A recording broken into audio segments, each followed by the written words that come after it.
If you're with me now, show me a sign.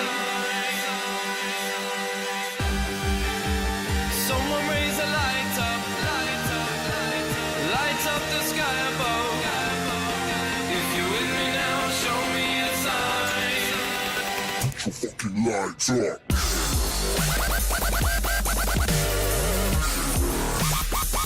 Like a Dark Templar before you get detection, another episode of Uninformed is upon us. And not just any episode, it's episode 10! 10 weeks of us laughing, burping, googling, and arguing to slide softly into our listeners' ear pussies. I'm your host, John Clark, and joining me is a construction worker from the Village People, ordering you all to join the Navy. It's Harrison Leake. I really don't want to be a macho man. Over here, finding out if anyone wants to be a macho man, we have the cowboy, Andrew Finn. Evening all. And wanting all the young men to join him at the YMCA, we've got the black guy, Tucker. Instructions unclear, don't know how to be a macho man. Now, gents, 10 weeks of us laughing and burpling, yes, all That's that a word aforementioned now. stuff, means over 10 hours of beautiful content for our listeners to delve into. Oh. And it also means we're about 20% of the way through the year, if my math is correct. It won't be. It's not. Never is. Okay. Is it 50-something weeks? So, 10, 20? Yeah, 20%, right? Damn. Those Right? poor listeners. My brain! Sorry bastards. Alright. Now, do we have any follow-up, Harry, from last week? So the only thing I can think of is you guys were saying, what? I've never played Grim Fandango. And, so I did try to play it. Sadly, I utterly failed because Windows 7 is too new. Yeah. So I will find a way to emulate this thing Yeah, because I do want to Wait play till it. the remake comes out. Nah, play the old one first. It's really Yeah, good that as way well. I can be a snob and just critique the crap out of the new one. Yeah, DOSBox, I think, might get it to DOSBox. work. Yeah. Got it. Tucker, any follow-up from you? Yeah, I still haven't played that game. Grim Fandango. Yeah. And I don't think I have any intentions to either. So. It's so great. It's so I good. played the Tex Murphy games and figured out I was terrible at point-and-click adventure games.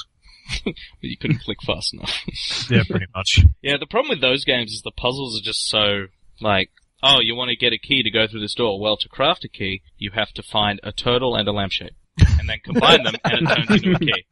That was the problem with Tex Murphy. It's like, you need to open this door. How are you going to do it? And thinking, I'm not bloody MacGyver.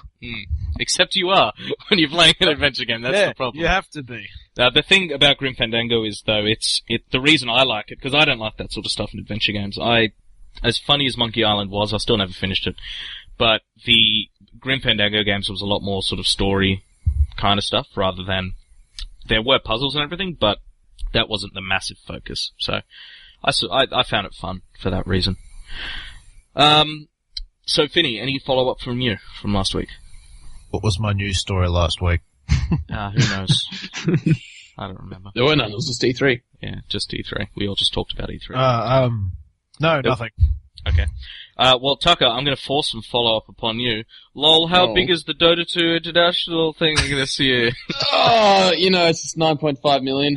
It's not much, it's a small little purse. Wasn't it at 10 last week? No, it was approaching 10, it's still approaching. So. Oh, okay. Well, guess it's slowing down. Hey, speaking of crowdfunding, the Rooster Teeth movie that they're making, for those who don't know, Rooster Teeth guys make Red vs. Blue, Achievement Hunter, third most popular channel on YouTube overall. They have started to crowdfund a film, and they raised $1 million in less than 24 hours, which is ridiculous. Yes. And Aren't they already making an anime show or something? they're making an anime show, Ruby. called Ruby. Yeah. Ruby. Yeah, I saw an episode of that. It looks very cool. Yeah. So this is like a, full-length movie called Laser Team. Is this live action though? Or Live action. Yeah, live action. That's why they need the money. They, apparently one of the stretch goals is whichever country outside the US donates the most money, there will be like a live screening in that country. And at the moment, the biggest country donating money outside of the US is Australia. Yes. So, but just behind us by about $10,000 is Canada. So, we're gonna have to pick it up so we can get a live screening and meet all the guys, which would be pretty cool, because I'd totally go to that. They probably want Canada to win because it'd be a lot easier for them to just stream it up there than somehow get it to our Well, it would. backwater country. It would be, but they they come down here twice or three times a year. Australia is their biggest market outside of America. Oh, cool. They distribute all their stuff here. They have special deals. Jack's wife is Australian now. I remember, Harry, when we went to EB Games Expo, they had their own store. That's right. Oh, was there anyone there you recognised, or? Oh, no, there weren't any members. They were using some retail outlet in Hannibal. It'd be cool. Oh, whatever it was, but Yeah. there were none of the actual Rooster Teeth staff there. Right. Cause it like, Supernova and PAX, now there's a PAX Australia, all that sort of stuff. They always go to those. So. There's a PAX Australia? Yeah, there's PAX Australia now. The first one was last year. Where is it held? Last year was in Melbourne. Don't know where it is this year, but we'll have to go. It's a lot easier to get to than, Seattle or Boston, so we definitely plan a trip. I'm very relieved that you said we have to go, because the intensiveness in which you said, "Where is it? I must know," sounded like you had some massive beef with this place and you're about to vomit or something. Well, it's E3 for gamers. Yeah. True that. Whereas E3 is E3 for shareholders. All right, so we've got some news, some games, more focused on news and really just discussions and story this week, rather than anything specific happening. Harry, why don't you tell me what's been going on in your little land of Equestria this week? Oh, you want me to start with my game? No. No. That's been vetoed. That's been vetoed. Very well. Okay, I will go on to another item, which John will much prefer, which is Apple bashing, which is great. I thought I'd do a quick opinion piece on WWDC, since we've very sketchily talked about it, but never really got into it. We will talk about it more after you talk about your thing now. I just thought I'd get it out of the way, so it doesn't poison the broth. So rather than picking at any particular technology, I was just going to do a piece on my understandings of it in general. And I've titled the debate, "Out with the new and in with the newer," in that Apple, it was good that they were able to show some new software and stuff, but the downside I'm seeing is that they're rotating their software so quickly that nothing's getting patched and nothing has any length of support. And to really exaggerate the point, I had a little adventure in my local Apple store where I made one of the employees cry, sort of by accident. And it was She's on the floor and you're bashing her with an Android phone going like, "Feel the openness!" Oh no. It's just, if you work at an Apple store, you're obviously an Apple fanboy. There's really no two ways about it. You really love the company. You think the best of it to work there because, they must get requests by people wanting to work there from everywhere, and so they'd only accept the most hardcore fans that were really willing to work. Not really. I know somebody who works there who even has an Android phone, doesn't even have an iPhone, just wanted a job. Maybe it's just a very good job. Maybe he's a very good worker, perhaps. I'm sure there's varieties.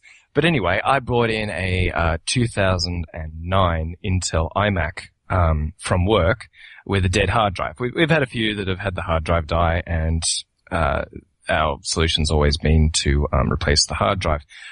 This was the first time where I didn't have another computer to cannibalize the parts, so I thought I'll just bugger it. I'll take it to the Apple store, get it replaced, simple as that. Took it there, they said, "This thing's 2009. We can't replace hard drives on a computer that old. Holy crap."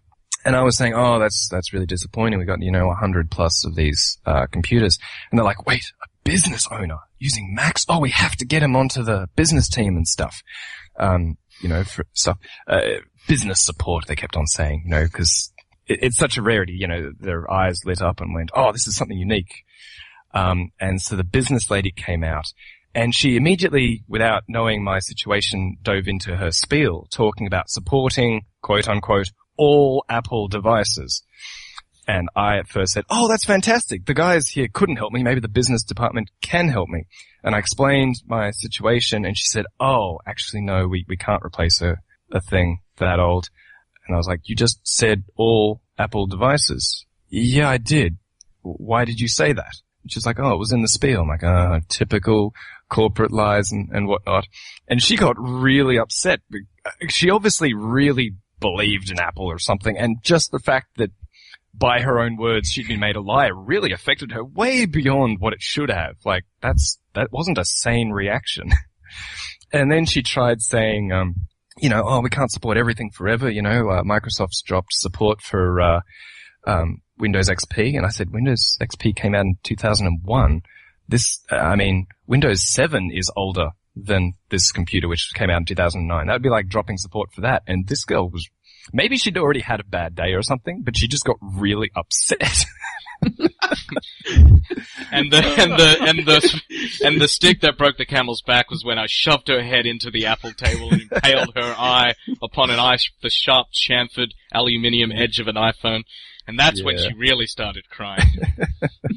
I suppose, to be fair, the entire time I was in the store, I was just mucking around on my Android phone. Maybe that just got everyone offside, like, straight away. But to wind all of that right back to WWDC is that, I'm getting the feeling that Apple is migrating its stuff so quickly that nothing is ever supported or patched. It's just, the old thing didn't work for you? Well, you should try the new thing. Oh, the new thing doesn't work for you? Well, you should try the newer thing. And it's like a constant excuse for not supporting something. It doesn't matter if the bug gets patched in the next edition because the next edition will have a different bug. So that's my concern regarding, where Apple's going. They don't have very good, support retention over time at all. They ditch stuff really quickly. 2009 is not old in business terms. They should not have a business department or a business support group if they can't support something even 5 years ago. I have an opinion on this. Who would have thought? However, you'd be surprised to know that I'm in two camps. So the first is that I do agree with you, actually, that it's not quite acceptable for something that relatively young, 5 years old, to not be supported anymore. But I just have a quick question before I go on, and that is, were you expecting to get free support, or you were like, I'll pay $110, whatever. Oh yeah, no, I made it very clear, like, no, I understand the warranty is well and truly expired. Right. I want to pay for a hard drive replacement. I called up yesterday and said, do you do hard drive replacements not under warranty? I'm willing to pay. And they said, oh yes, Intel, Mac, no problem, bring it in, we'll replace the hard drive for you. I suppose it was just they're so willing to help and then they realized they couldn't. Yeah, well the problem is you haven't gone to you've gone to a sales center to look for support for something that you already own, when their priority is to sell you new stuff. What you need to do is go to an Apple reseller who do repairs, and they'll do it for you. Yes, they recommended exactly that. They recommended Nextbyte, it's called. Right, yeah. And I said, their last store is closing down in Sydney. Oh, well, they said, oh, yes, it is. That was another thing that got this girl even more upset. Could my life get any worse? That's just the weird thing. It's just a computer. It's just a hard drive. It's just the inability to help a customer. You shouldn't be getting this upset about it. I'm not being an angry customer or anything. I'm just disappointed. That's all. There's still lots of resellers around the place. So I know a good one actually that I can recommend to you. No, that's all right. I've bought the eBay replacement kit. And it's really funny for a Intel iMac to get at the hard drive. You actually have to pull the screen off, and you do that with massive suction cups. Like in the spy films when they're walking up a glass wall or something with those massive suction cups. That's what you need, 2 of those. A colleague of mine had to do that with a MacBook Pro. The screen was broken, so he got a new screen and just pulled it off, put a new one on. He got it for $60. Well, there you go. So there's your answer, I guess. Sorry.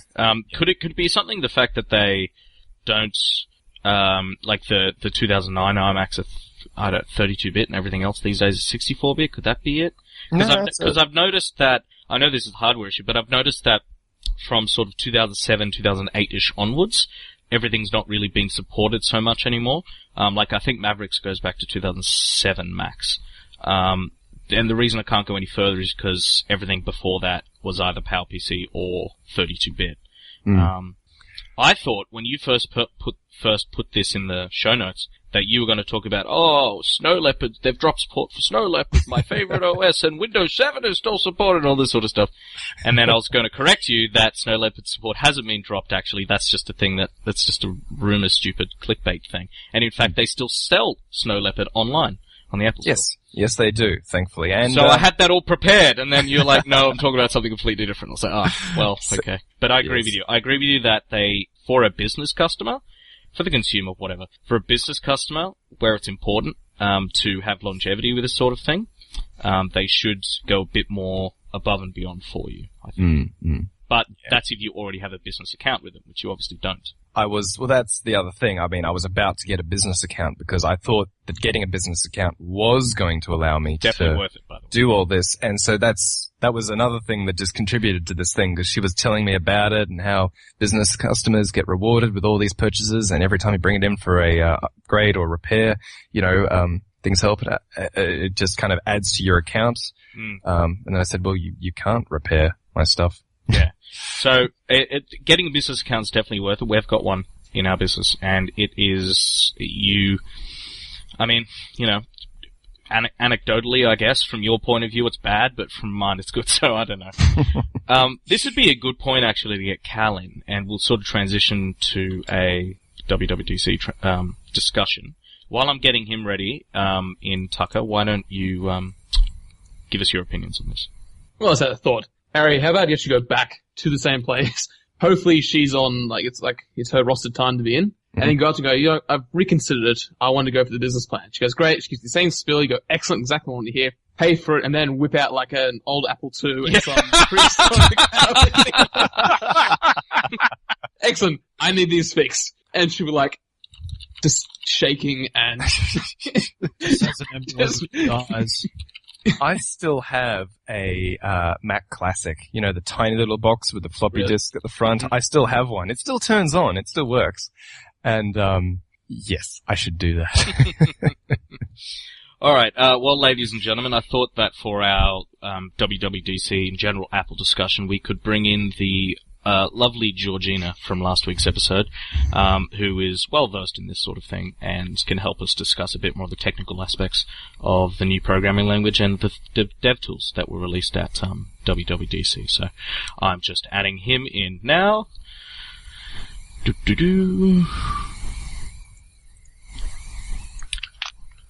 Callum, what do you think about what we just talked about? I think that it was an absolutely excellent show. I mean, the demo was absolutely fantastic, but the severe amount of tentacle porn just makes it a little bit risque, especially since this game's demographic is 12 to 13-year-olds. I mean, I don't know who decided to come up with that idea. I mean, I know most 12 to 13-year-olds enjoy their tentacle porn, but I'm imagining a certain number of religious and or just generally common sense organizations will have a severe problem with that. Over to you, John. Well, thank you for your astute observations about what we're talking about. Joking aside, we were actually about to start talking about good old WWDC. So, the show itself, pretty much what we discussed in the first 2 episodes ago, episode 8, I think, when we were doing our predictions for WWDC. There wasn't new hardware, like we thought. There was a brief mention of Beats, like we thought, the Beats acquisition, and we just thought they'd do a slight visual refresh on iOS 8 and OS 10. However, it looks like, and we'll get to the dev tools in a second, it looks like what they've done is not just a Snow Leopard release to a Leopard, they've done a massive release on both. There's so many new things, consumer-facing new things, which, fine, might not be new to Android users or whatever, but that's what Apple does best. MP3 players existed before the iPod came along, and then they stopped existing once the iPod came along. You know what I mean? So Apple takes existing things and then sort of does it in their own way, and people love it. So that aside, fine. That's all fine. You guys can read about that or watch the conference yourself. What I'd like to talk about is 3 main things that happened in the last half an hour of the conference, and I figure that Tucker and Georgina, you can help me pass it a little bit. So all the new dev tools, new programming language, and the new graphics API Metal to replace OpenGL. We'll start with you, Cal. What do you think of Apple's focus on developers rather than just consumers this year? Essentially, most of my opinion comes from an integrator perspective, since I work with a very large number of integrators and some developers themselves. Explain what an integrator is, just in case. An integrator is someone who essentially takes what the developer has and makes a product out of it. Some developers are integrators themselves, which is your standard run-of-the-mill app developer. But in terms of the enterprise world, there is next to no one who is both an integrator and developer. You have your team of developers, and they make a solution for you. So I can really only give you the idea of how this would look in sort of the enterprise space. And if there's one thing integrators hate, it's change. Luckily, there doesn't seem to be too much of a significant difference in exactly how the development cycle will work. It's just using a new language. It seems to be more aimed at sort of your early stage developers. Rather than going full blown into Objective-C, they can now work with what appears to be a slightly easier programming language to actually learn. So you'll probably see a lot more really low level development happening all around the space. As for the Metal API, moving away from OpenGL, well, who the heck doesn't want to move away from OpenGL? It's fairly bloody useless. Hasn't been really useful ever since its creation, back when its main competitor was Voodoo. Come on, who here does not remember getting their first Voodoo cards? 3DFX card? Yeah. Oh, yeah. And that shitty little gecko game that came with it. I got Tomb Raider with one of them, I remember. One of the Tomb Raider games. Yeah, and of course OpenGL was the software framework which a lot of graphics was in that day. In fact, until recently when I started to get into integrating, I didn't realize people still used OpenGL. I thought it had just died in the arse years ago. Well, the problem is that iOS could either use OpenGL or DirectX, and I think you can guess why they didn't use DirectX. So DirectX is a fine framework. Yeah, but it is quite high level. And that's I think the whole point of this Metal thing. It's the same as was it AMD? What's it called? AMD's Mantle. Mantle, yeah, sort of like closer to the Metal kind of thing. Hence Metal. Less shit in the way, pretty much. Was the whole idea. Now, Tucker, you're a software engineer. We'll talk about Swift in a second. But what's your opinion on Metal itself? Yeah, so I can see why they want to do it and why this will work for, like, iOS developers. Because Apple, in their great wisdom, decided to standardize in all the phones, the same hardware, so it's kind of portable in that environment of theirs. So it definitely removes this, abstraction is both, it's a double-edged sword. So it's good for, I can handle multiple type of hardware configurations, don't have to worry so much about it. But on the other side, you got all this bloody overhead that comes from using a higher level abstraction. So it's definitely good for mobile devices, being such a limited amount of resources, already contained in them, that I can now remove all this overhead coming from having to handle such a more abstract layer of APIs. So it's definitely good for mobile developers. And when you take away a lot of abstraction, you start to get better efficiencies. And you're removing all the different, commands you're having, the process having to, go through and crunch all the time. Yeah, well, so it's definitely good. Yeah, the claim they're making is, 10 times faster performance with the same hardware and the same code, pretty much. Instead of talking OpenGL, talking Metal. So I can't see the Android equivalent coming out anytime soon, just because there's no standardization in Android, unless they're all using the same graphical system. So. I think in a lot of cases, most people need to realize that Android is like Linux. It's less a full-blown feature-filled operating system and more of a framework. Exactly. Yeah. As for, in terms of Apple's development of, the Metal API and, Swift programming language, I think we've all got to remember that when it comes to programming languages, this is still very new to Apple. There's going to probably be quite a number of bugs, and it will take some time. Yeah. But, so don't judge too soon. It's still a relatively new game for Apple. There's always that teething phase where everyone's got to get used to it, understand the little quirks and how to go about it. So I don't think there'll probably be any full-fledged official way how to go about, say, in their example, say, a game development. So everyone's going to be feeling it out and getting used to it. So it'll be interesting next 6 months to see what comes about this, what little changes there'll be. So they'll be working on this for the next 5 years until they slowly phase out Objective-C, really, because you can still write it in Objective-C. Your app can have Swift and Objective-C in it. But, I mean, the thing is, so Objective-C is 25 years old at this point, developed by Apple, and, well, developed by Next, and then Steve Jobs' Next was bought by Apple when they were about to go bankrupt again. That was something that had its own teething problems as well, but obviously they got over them, and it took about 4 or 5 years. So I figure it'll be similar this time. From what I've been reading, it seems that with the Metal API, it's still not a complete replacement for OpenGL. It seems that from the way it's designed, it's going to be good for most of your casual stuff and for most of your 2D basic vectoring engines, but for the high-end rendering, it looks like you're still going to be using OpenGL while the Metal API begins to develop. Yeah, it looks like, at least initially, it's more like your standard draw calls are 10 times faster. But if you try to do something complex in it, it'll be the same speed, so you might as well use OpenGL. So Flash. Okay. God, Flash. Okay, I've got a fucking... Okay, Flash, alright? Here's what Flash tried to do to me today. Oh, blah, blah, blah, you need Flash because I was in a new browser. I was like, alright, I've got to install Flash for this particular browser. Go to the website. It opens up a Flash movie. It says, you need to install Flash to watch this movie that lets you install Flash. And I was like, okay. Install Flash. It downloads a thing, an exe. I open up the exe. It then takes me to a website to download Flash. I'm like, God damn it, no wonder no one likes Flash.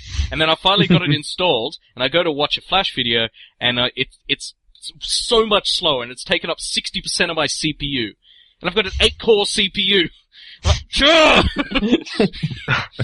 Flash needs to die so hard, so quickly. It's not going to die anytime soon. I know. No, I actually reckon you'll see a lot of people moving to HTML5, especially in the enterprise space. I've been saying that for years. Well, Come on.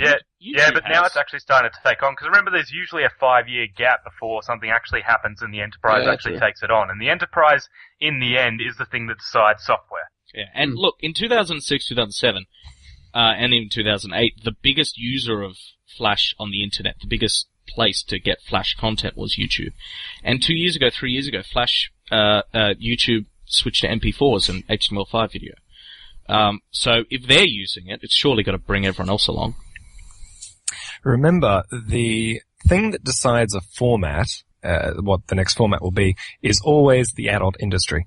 If the porn industry supports VHS, VHS is a thing. If it supports Blu-ray, Blu-ray becomes a thing. It did support HTML5, so HTML5 will become the next standard. It's true. I someone who isn't me, always watches porn on their iPad.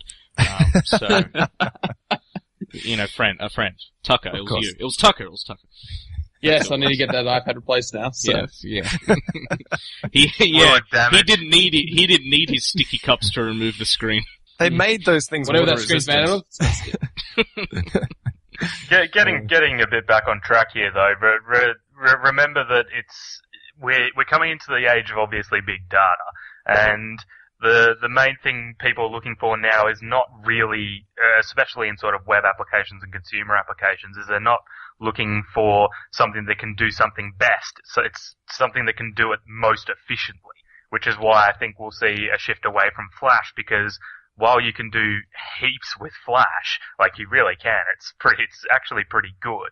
It's not resource efficient at all. Whereas HTML5 just allows for so much more efficiency. Which these days with mobile devices, efficiency doesn't mean how quickly can you run it. It means how's your battery life going to be after you've run it.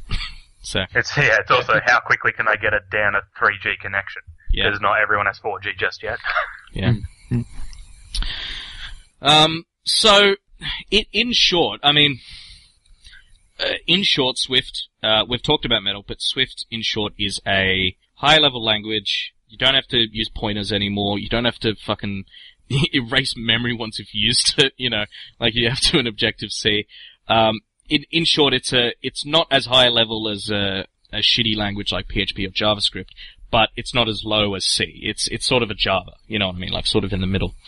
But they didn't I think they were pretty smart in that they didn't run into the issues that Java has, which is it's yet another stupid layer, on top of the layer of Linux, on top of the layer of Unix, and then the kernel that Android has. They did a Java level language, but then they brought in the Metal API for the things that need the speed, which is, graphics, heavy stuff. So if they had one without the other, it wouldn't really make sense. If they just brought out Metal, it'd be like, well, I already write in such a low-level language, Objective-C, it's fine. And if they just brought out Swift without Metal, it'd be like, well, why don't we just write them in Java? So it sort of made sense to do them both at the same time. Do you reckon, Tucker? Oh, yeah, totally. Let's go with that. I'm also waiting for somebody saying we're looking for a Swift developer with 5 years experience. Yes. Oh my god. I'm sure you know all about that, Tucker. Yeah, no, we should all jump on Seek now, see if we can find it, and just ring up the recruiter. I'm like, okay, let me inform you about something. This language just came out. So if you wait 5 years, someone will answer your ad. I've been working on iOS apps since 2009, which was about a year after the third-party App Store came out. And Xcode started working with iOS and everything. And I moved to Malaysia and all that sort of thing. And I was in Malaysia and I had to start hiring people for the company, and iOS developers, people who could write in Objective-C and Java. And the Java stuff was easy because Java's been around for, 15, how long's it been around? 15, 20 years, Tucker? No, it's like what? Yeah, so it's 2014 now. Java was in the 1990s, I think. Okay. So, no, I didn't. So 20 years then, say. 25. Probably 20 years, yeah. And so that's fine. I could say, I need 5 years experience with Java. But I just felt so stupid because I had to say 2+ years experience with Objective-C, which meant they've never developed for mobile before because there was no App Store before I was hiring for them. It pretty much just meant they had to be a Mac developer, and they didn't know how to develop for mobile at all. So I could either get someone who'd never used Objective-C or someone who's only ever developed for desktop computers. So I was a little bit fucked. But yeah, you're right. You're totally going to see that Swift, the dichotomy there with hiring Swift developers, I think. I don't think you're going to see them anytime soon. No development company's going to switch over to Swift because it's the awesome, cool, new, shiny thing on the market. No, so all their developers already know how to write in Swift. That's the thing. So it'll probably be that, like, okay, these are the apps we've currently got. All new apps will be in Swift, but we're still going to keep maintaining these old ones in Objective-C. Yeah. But yet again, they've got to have that initial period where they're waiting for the developers to come up to scratch with Swift. Whereas, a lot of companies right now, especially kind of maybe my company, it's like, we're developing this old language. Do we want to jump across to this new language because it's new and shiny, or the fact we've got so much expertise already in Apple's Objective-C? Do we want to jump over to Swift? Yeah. My hand automatically goes to yes, please jump. But from a business point of view, we've got so much assets already invested into, for example, Objective-C. Maybe now's not the best time. Maybe we should wait and see how Swift turns out. Yeah, well, it'll just be like, here's this new module. Jeff, over in the corner, you do that in Swift, and everyone else keep doing stuff in Objective-C. Yeah. Well, that's a good thing that Apple's done. It's like, yes, Swift is compatible with Objective-C. So yeah. It's definitely a good call on Apple's point of view. Yeah, for sure. And from the enterprise point of view. So. Yeah, exactly. So pretty much, it seems that this, I'll be swift in this point. I did not mean at all to say swift. I'll be quick in this point, and that is that, this is not something that would happen under Steve Jobs. And a lot of people are constantly saying, Tim Cook shit, bring back Steve Jobs, or they say either that Apple is doomed because Steve Jobs is gone, they say, or they say, good thing Steve Jobs is dead, but Apple is also doomed anyway, because people like clickbait on their websites. Yeah, no, bring back Steve Jobs as a puppet. We'll use Jim Henson. Yeah. Oh, wait. The new movie produced by Apple, zombie movie, Bring Back Steve Jobs. Pretty much this is something that wouldn't happen under Steve Jobs. And it's definitely it seems like a Tim Cook sort of focused thing, like getting rid of Scott Forstall, putting Johnny Ive in control of all design, things like that are all things that Jobs would never do because it leads to increased collaboration, and Jobs liked a siloed approach. He liked design not to talk to software, and software not to talk to operations, and so on and so on. And Tim put everyone under sort of a Valve way, and I think that it sort of shows a bit more hope, sort of a bit of a new Apple, in my mind. But anyway, let's talk about video games. Yay! Cal, thank you so much for joining us for this discussion on WWDC. Not a problem. And Apple. We'll definitely have to have you back in the near future. Alrighty. Take care. Good night, fellows. Good night. Nice. Alright. So, Tucker, do you want to tell me what you've been playing this week? Well, according to you, I've been playing Watch Dogs. Terribly wrong. Terribly, terribly wrong, and I should probably uninstall it. Yeah. So tell me how I said you should play, and then you tell me how you are playing. Okay, so you said, Tucker, don't play it like any other FPS or anything like that. You should completely invest in hacking because it's more fun, it's more stealthy, blah, blah, blah, blah, blah. Driving. I tried that for the first 5 minutes, looked at the clock and going, I don't have time for this shit. Ran out with a shotgun, headshot to the face. What's beautiful. You and Harry are like the perfect teammates in stealthy games. If there was a shotgun in Assassin's Creed, both of you guys would be playing that instantly. Oh god, yeah, of course we would.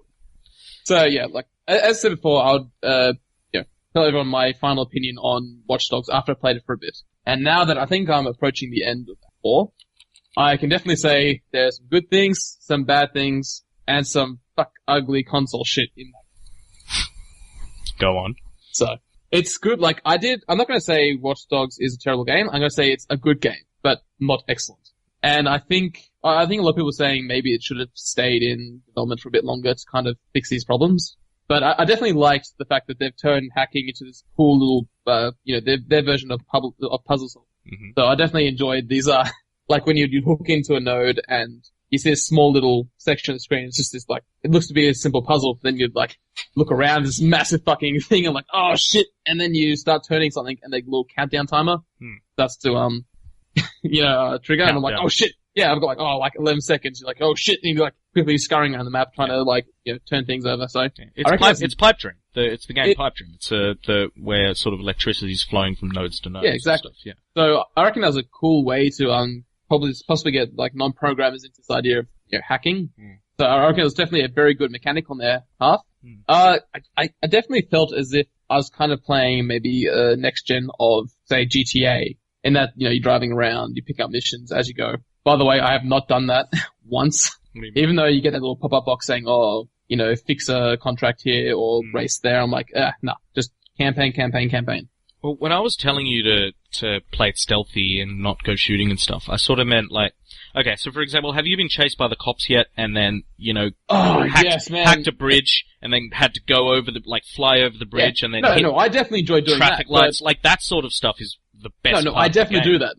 And, saving for the steam vents to, explode the truck you're after, that's the best feeling. It goes boom, I'm like, yes! That's what and I then, meant by I jump out of the car to kill the guy, but then, 20 of them surround me and shoot me. I'm like, So look, I definitely start off the mission looking at ways to, blow shit up. You explode people's cell phones and stuff, that's cool, but, after 2 minutes of doing that, I'm like, fuck this. And I run out with my shotgun and I start shooting. And then I win. And I like when I win. So, it's definitely good, but my one beef, and I might have mentioned it earlier podcast, is this thing's been optimized for consoles, and as a supremacist of the PC master race, I cannot accept it. Yeah, I just turned it down high and it works, but yeah. No, that's what I did. I shouldn't have to. I have a PC, I've got a 680. I should be able to run it on at least Ultra, and I can't. Yeah. I don't. So, I agree. Overall, it's fun, when you're in the police chases and stuff. The world itself is a little bit bland. I talked about it in my review a couple of episodes ago, so I sort of agree with you that it's a bit of a middling, it's a better than average game. Yeah, exactly. It's a good game. It's not a great game. Yeah, it's a good game. And the hype train from E3 2012 made it seem like it would be the best thing ever. Oh, yeah. That's what hype does. And it's partially, our fault and it's partially Ubisoft's fault, so. I don't know, Harry, what's your opinion? Have you managed to finish it yet? Because you also got the game. I got the game, and I remember a few episodes ago I was saying how after finally getting past all the technical problems, I played half an hour and then lost that entire half hour, and I felt too disheartened to continue thinking I might lose that. 3 weeks ago, Harry. That was 3 weeks ago, and I spent good money on that game. I literally haven't played it since. Okay, So- definitely play it. It's worth playing. Yeah, it's like any Ubisoft game. None of them are like Half-Life 2 level of great game. You know, they're just all solid, good games. You know, they're all above average games, like Ghost Recon, like Assassin's Creed, like Watch Dogs. They're all just good games. Like for $45, I was happy with it. Yeah. I'm not good. Yeah. Glad you got it for $45. Thanks, John. That's alright. Alright, so, Harry, I'm completely skipping over what you've been playing, because I do not want to know about Fallout Equestria RPG 2014. It's going to be the greatest game ever. It's going to be so good. I'm so psyched. I still have a saved conversation of when you did watch that. I told you that not to tell anyone about that. I have a transcript. He was sending me messages while watching an episode of MLP. My first and episode I've ever watched. it was the funniest thing I have ever seen. Like, all of his responses were like totally in the world. He was just like, he was bitching against everything that all the fans have bitched against, and just, he was totally, for the moment, seemingly enthralled by it. I was totally not. Okay, so one of them, for example, there's this little bitch called Spike, and he's like running around and doing shit, and like the ponies are all like, oh, what should we do about fucking whatever, the bad guy? And Spike's like, oh, hey guys, I think we should do this. And I'm like typing to Harry like, what's this little Spike talking about? You know, that's exactly the point. It was so funny. Oh, anyway, So clearly John's no casual. so okay, well, be brief then, Harry. So they're making an RPG. Okay, Or very is it a brief. mod? Fan-made RPG based on Fallout 1 and Fallout 2, not Fallout 3. Okay. And that way it's more of a Hipster version. interactive story than a video game. Because the whole thing is based on the fan fiction called Fallout Equestria, which no bias is the prevailing, most dominant fan fiction within the fandom. And so it only makes sense that some guy was like, screw it, I'm going to make a video game on this. And so it's going to be it'll be 3D, not like 2D that Fallout 1 and 2 are actually in, but it'll still be of that same original style. So forget Fallout 3, it's not going to be like that at all. And so I'm missing good stories in video games. I don't care about graphics. I only care that the gameplay is good enough to keep me amused and that the story is something that I can walk away with. Sorry guys, it looks like we've lost Harry. Can't hear him anymore.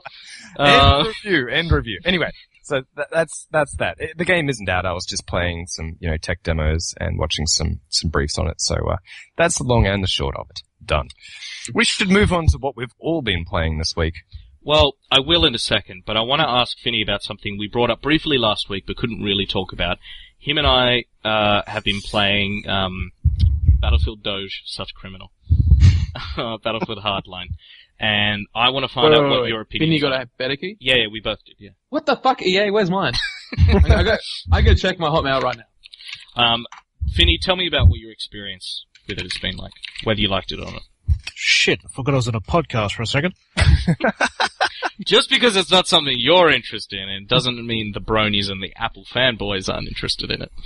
Well, it doesn't mean I have to listen either. Okay, Battlefield Hardline. Right, Yeah, it's a game. No, it's not a game. It's completely unfocused, basically. It's trying to be a small, tight cops and robbers game whilst still retaining the battle feel, and it fails utterly in it, because you can't have the two. It just can't do it, basically. You can't do Payday 2 in a massive battle with cranes falling over. It just doesn't work, because look, I don't know about other countries on the planet, but as far as I know, there aren't battles where 32 people go at it like there's no tomorrow trying to murder each other, bringing down cranes and shooting down helicopters for a heist, for God's sake, over an armored car. So that's just, it doesn't happen. It's confusing, basically. I really don't know what they're trying to do with the game. The gunplay, as I said, is just straight out of Payday 2, so they haven't even really bothered to make their own.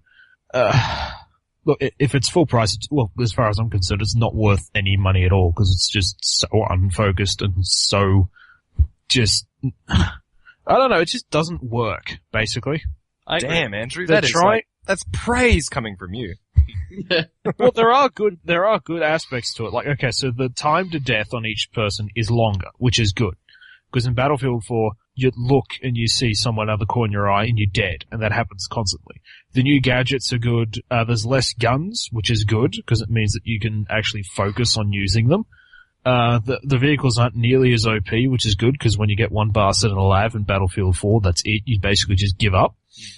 You buy guns and upgrades, like in PlanetSide, which I've always liked. But the single player could be interesting, but depends what they're asking for. I mean, if it's a full price game, I'm not even going to think about it.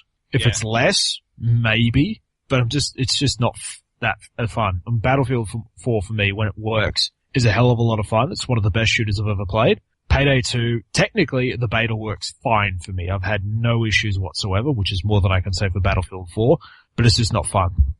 It's too confusing. I saw a Reddit post earlier today.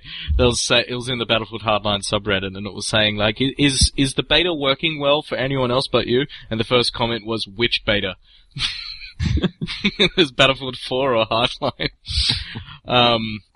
Because Battlefield 4 is still in beta, apparently. Mm-hmm. It just came out of beta. Yeah. I agree with you, Finny, on most of your points. I feel that I quite like the gunplay as compared to Battlefield 4's gunplay. I feel it is a lot tighter. I feel I do like the guns a lot more, rather than the sort of random... Battlefield's never had good gunplay. It's just never been about infantry combat. And this thing, they've obviously focused on infantry combat. And I like the idea that the vehicles aren't... Not only one of them really has weapons, the rest of them are all just transport, and they're quite cool, like the muscle cars and the cop cars. They sound quite cool and powerful. Other than that, the game itself and the gameplay, I'm just like you. I'm pretty ambivalent about it, really. I'm like, it's not that great. It's not the worst game in the world. It's just, it could have been a mod.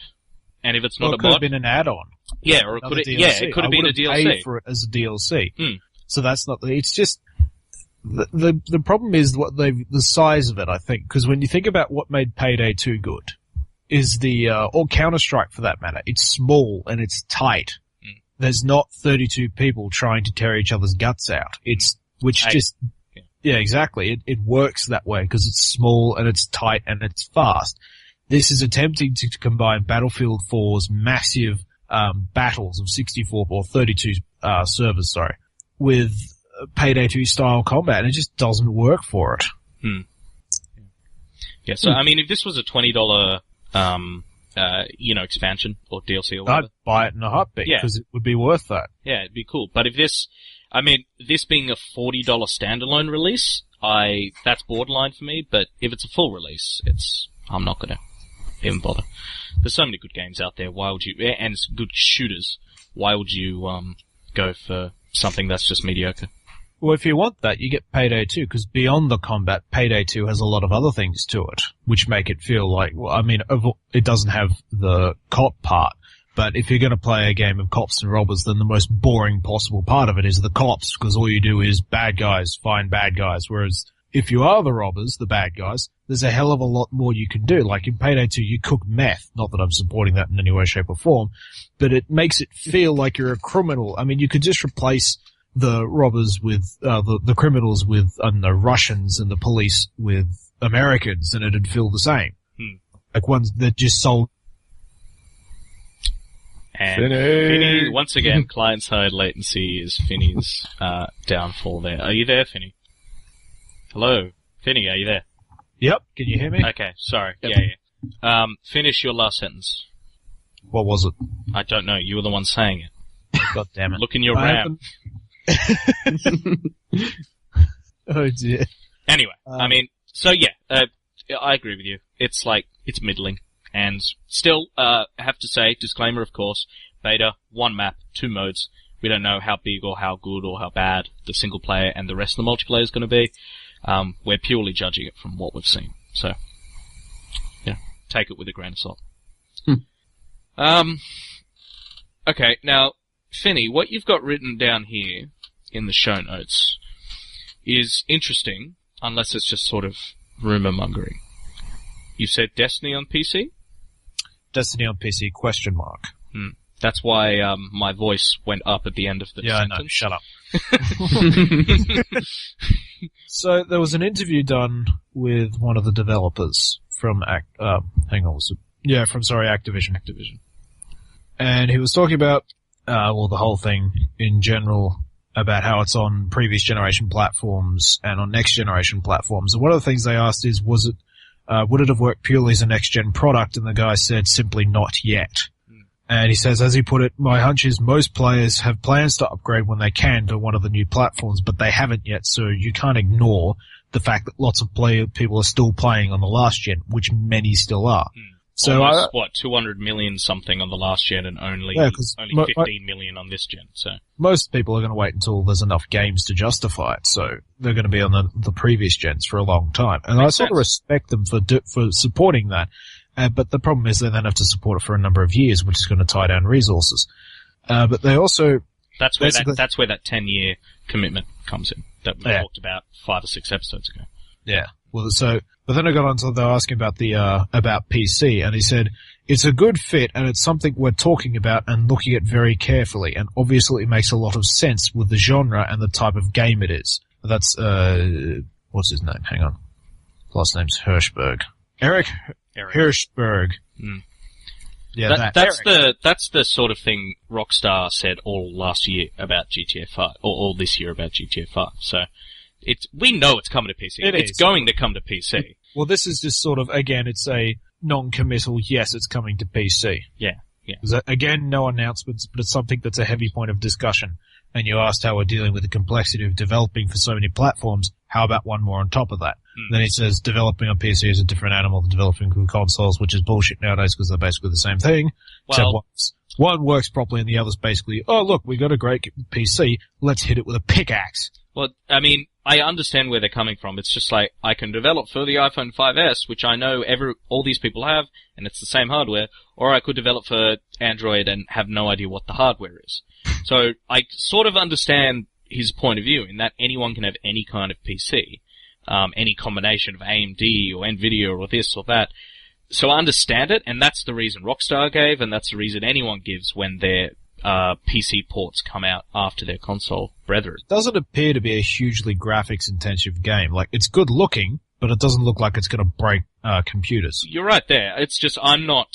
Neither did Watch Dogs. I'm just not sold on the whole bashing a developer unless we know the entire story. And obviously we don't work at Bungie and we don't know. I'm sure Bungie would love to do it. I'm sure Bungie would love to do it. Well, they actually said that because when they worked under Microsoft, Microsoft always treated PC gaming like the unwanted child that they kept under in the cupboard under the stairs, whatever they're called. English word. That phrase really sings when you give it voice, Finny. Yeah. It's just it'll happen. We all know it will. We all knew GTA 5 was coming. Yeah. All right.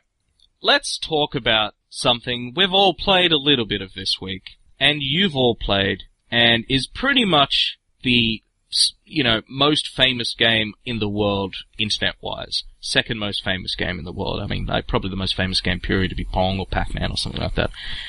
But when it comes to things that are played on the internet or competitive games, this thing's been around since 1998. Counter-Strike. So, we decided, for some reason, just completely out of the blue, all four of us to play Counter-Strike Global Offensive on the weekend. And not just casually, because we have played it casually before, we decided to do a competitive, which I was always scared of, because there's a big warning when you go into competitive and says, this can take up to 90 minutes, if you leave there'll be a penalty, this is super hardcore, I hope you're wearing your iron pants, shit like that. MLG Pro. 420 blaze it! Yeah, so, Finny does not condone 420 blazing it. So we all decided to hop in, and in short, it's, 30 best of 30. So if you win 16, you're already done. Again, math, uninformed. And, friendly fire and all that usual stuff. But you get ranks, and you get ranked. So it's just like StarCraft or any of these other things with ELO systems where your team is put against a similarly skilled team. Problem is, we all jumped in pretty much blind. I mean, we've been playing Counter-Strike for 15 years, but we're blind in the sense that we haven't played it for 15 years. Yes. Pretty much. I was terrible then, and I'm terrible now. Yeah. But that's the funny thing. I noticed, once we started playing, I'm sure you noticed this as well, Harry, even if your team is losing, even though we won every game we played -1, and we played, I think, 8 over the whole weekend, but you still felt like you were contributing, still felt like you were skillful when you were the last one on your team and you take out that guy halfway across the map. Like, I still felt like I was doing something, and that can't be said for when I play the other esport that I love, which is StarCraft, and I'm way worse at that than I am at Counter-Strike. It just seems the skill ceiling's a little bit lower here, a little bit easier to be better at Counter-Strike than it is at StarCraft. And did you feel that way, Tucker? Or 360 no scope. Wrong game. Did not work for me. Don't you mean 420 no scope? No, this is why I didn't win. See, Wrong gotta game. go those extra degrees. Yep. Yeah, like, same boat as John. Like, I haven't played Counter-Strike in a while. And, yeah, I felt the same way. It's like, you jump in and, I guess because we're playing competitive, we moved away from that, insane, Twitch shooter into a bit more, strategy and communication. Positioning. Exactly. And communication and teamwork rather than just run in, die. Because, like, normally when we play the casual mode stuff, it's like, just everyone goes ape shit and just start clicking furiously on the screen going, oh, I must win! Headshot! But I did confirm you do run faster with the knife. Yes. That has you not run changed. faster with a knife. That has not changed. However, what has changed is the Deagle is now shit. The Scout is now a good sniper rifle. Yep. And this game is better than 1.6. Just so everyone knows, like, my go-to combination was the shotgun and the Deagle, and John gave me so much shit. Straight away, I bought that, and John goes, what the fuck are you doing? Deagle is shit, and the shotgun, oh my god, Tucker, what are you doing? I'm like, Deagle is best. Deagle is awesome, and shotgun to the face always kills. No. The best thing that didn't change was the time that we jumped in on that competitive match. I don't think Andrew was there for this one. And we instantly realized that our team were full of 12-year-old dickheads spouting absolute rubbish. And we just sighed to ourselves going, Counter-Strike, nothing has changed. It was, it's like riding a bicycle. It just all comes back and nothing has changed. Before you know it, me and Harry were calling people fags. we were insulting people's mothers. Yeah, it was really great. Telling people to go kill themselves. Yeah, it was great. Yes, it's please. clutch or kick. We were vote kicking people. It was great. Dude, uninstall the game, you suck. But the best part were these foul-mouthed 12-year-olds. Once, we made tactical things like, okay, someone's got an AWP at, this section of the map, we should flash this. Even though they kept up their foul-mouthed attitude, everyone started working really well. It was like a team of absolutely elite, specialists that just happened to be voiced by a 12-year-old. Yeah, they were still, I'd die and get killed at, B bomb site on DE Dust 2, right? And I'd be like, 2 at B, 1 behind the barrel. And these two guys would be like, yeah, I'm 12, I do it at 1. And then they're speaking like Cartman and making jokes that we made 15 years ago when we were kids. But he 360 no-scopes a dude and then flips around and kills another guy, all while he's fucking insulting my mum. And I'm like, I can't do that. All 4 of us, we were like, eyes into the screen, immediately, trying to be super pro. And they're just chilled out and doing whatever they're John, remember, you actually have a life outside of Counter-Strike. That is true. Oh, evidently not though. We climbed that ladder really quick. We were typically, if not at the lead, then pretty close to it. Oh, and that was so satisfying when those guys gave me shit in the beginning when they were like, oh, fucking scrub, you've been playing Counter-Strike for 15 years and you don't know how to play, and I was 0-4 deaths, and by the end of it I was 48 kills and 4 deaths. Yeah, it was so good. And I was at the top of the ladder and they were like, Well Well played. played.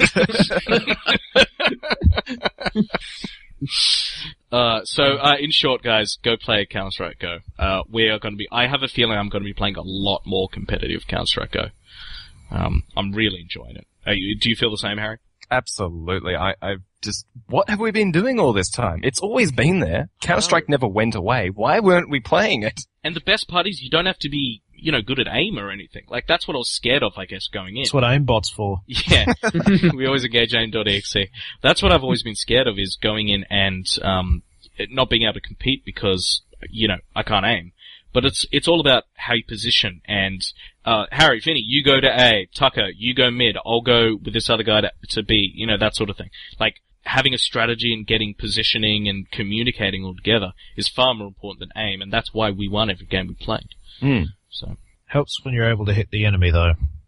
Yeah, but Yes, I mean, that is- if you, these days we're good enough at games that we can point a thing at the mans and the mans. It's still pretty intense, though. It's like, oh shit, I see an enemy. Yeah, I mean, I can't get headshots and shit, but the thing is, if you position well, you don't ever have that oh shit moment of having to flip around and shoot someone, So Very true, very true.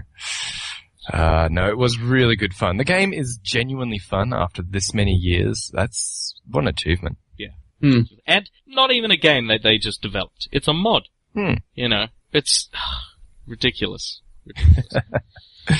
Good fun, good fun. Anyway. There's a lot more to talk about, but we'll put it all aside, talk about it a bit more next week. Some discussion points next week that I think are kind of important. But for now, for this episode, our lovely 10-week episode, 10th episode, is there any more from you guys? Can't say there is. Nope. All right. Well, I'd like to thank Callan Hillsden and or Georgina for joining us. And I'd like to thank all of you for joining us for Uninformed. Please subscribe to us on iTunes, watch us on YouTube, tweet us at uninformednews, or email us at uninformedpodcast@gmail.com. I'm John Clark. Thanks for listening. I'm Harrison Lake. Andrew Finn. And I'm Matt Tucker. And we'll see you next week.